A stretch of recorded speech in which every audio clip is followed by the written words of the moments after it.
I don't want to keep allowing vulnerable kids to fall out of love with learning and fall out of the belief that they are capable of being good learners.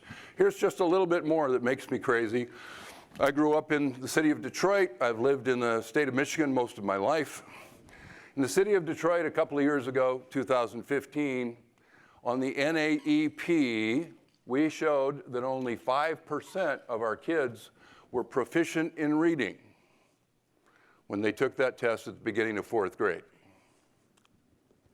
And yet, what did their 4th grade reading curriculum look like?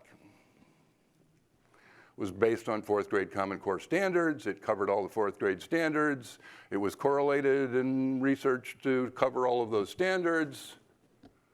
And it did that.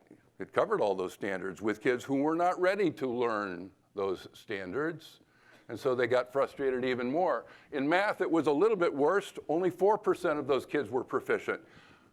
And yet they had a math curriculum that assumed they already had all those previous level skills.